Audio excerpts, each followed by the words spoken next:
ভালোবাসা দিয়ে বানাইছিলেন, আপনার কপালে নসিবে না থাকলে অনেক বড় ক্ষতি হয়ে যেতে পারে। বা আসলে নসিব অনেক, অ্যাকচুয়ালি নসিব অনেক বড় একটা জিনিস।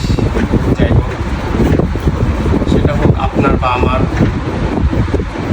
ওটা বড় কথা না, কিন্তু নসিব, ভাগ্য, মানে রিজিক সব কিছু মানে আল্লাহ লেখা রাখবে। তো যার কারণে দেখা যায়, মানে আমি সবাই শুনছি যে আল্লাহ যদি না চায়, মরার সময় যদি একটা মানুষ পানি খেতে চায়, আল্লাহ না চাইলে একটা ফোঁটা তার গলায় পানি দিয়ে পারে। তো যাই হোক, এরকম কিছু হয়েছে। যাই হোক, আমি কালকে অনেক বেশি পরিমাণে ডিপ্রেস বা অনেক বেশি পরিমাণে আমার খারাপ লাগছে, কষ্ট লাগছে। যাই হোক, এগুলো এত এক্সপ্লেন করা কিছু নেই। তো এখন আপনারা হয়তো ভাবতেছেন যে আমি এই কেকটার সামনে নিয়ে এত কথা বলতেছি কেন, এদিকে আসুন কেকটা দেখো।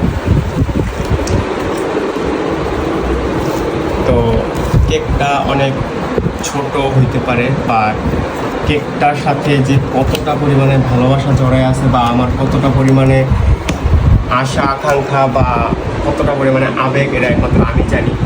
তো যাই হোক, আমার একটা ফ্রেন্ডের বার্থডে ছিল। তো যে কোনো কারণে ওর সাথে আমার মিস্টেকলি কাল বার্থডে দেখা হয়নি বা যাওয়া হয়নি। তো যার কারণে আমি অনেক বেশি এটা নিয়ে ডিপ্রেস ছিলাম।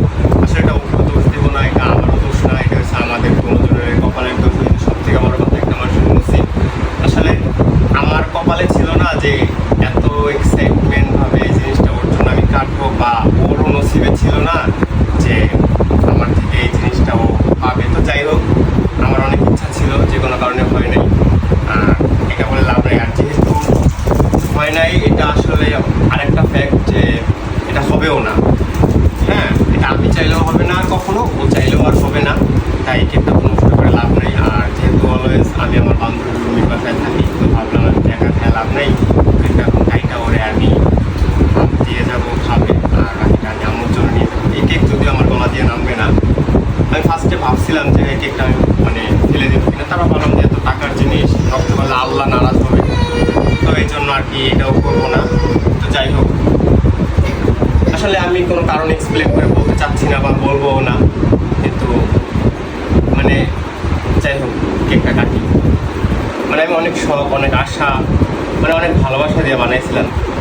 অবভিয়াসলি এটা আমার একটা ছেলে বন্ধু ছিল। যারা চিনে জানে বা যারা বুঝতে পারছে তারা তো জানে, বা অনেক হয়তো জানবে না, বুঝবে না। এই জন্য আসলে এরকমভাবে আমি আমার মেয়ে ফ্রেন্ডের জন্য ভাবি না। এরকম হওয়ার কথা ছিল না। আগে চারকোনা করে খাইটা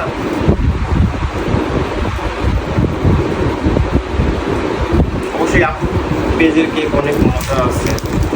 নিজ থেকে আমি সবসময় আমার যে কোনো প্রোগ্রাম বা আপুর যে কোনো প্রোগ্রাম বা মানে আমার যে কোনো ফ্রেন্ডের প্রোগ্রাম, সবসময় ওনার থেকে কেক নিই। কারণ আমার অনেক ফ্রেন্ড আমার প্রোগ্রামে থাকে, যার কারণে কেক খাওয়ার পরে ওদের এত পরিমাণে ভালো লাগে, সবসময় ওদেরকেও আমি আপুর পেজে সাজেস্ট করি। তো এই আর কি। যাই হোক, এটা আমি মানি বা বিশ্বাস করি, একদম মানে একদম মন থেকে বিশ্বাস করি যে আপনার কপালে নসিবে না থাকলে, মানে আপনার চুল পরিমাণে আপনার একটা কথার জন্য, চুল পরিমাণে একটা ঝামেলার জন্য, একটা ফাইজলামের জন্য অনেক বড় ক্ষতি হয়ে যেতে পারে, বা অনেক ভালো সম্পর্ক, অনেক ঘনিষ্ঠ সম্পর্ক, অনেক কাছের সম্পর্ক নষ্ট হয়ে যেতে পারে। তো যাই, এটা আমাদের কারো হাতে নেই, আল্লাহর হাতে। আল্লাহ যা করে ভালোর জন্যই করে। হয়তো আজকে এই জিনিসটা হয়েছে ভবিষ্যতে ভালো কিছু হওয়ার জন্য, আমি এটাই মানি, এটাই বিশ্বাস করি। তো যাই হোক, অনেক বেশি কথা বলে ফেলছি, আর ভিডিও বড় করে ফেলছি। তো আল্লাহ হাফিজ।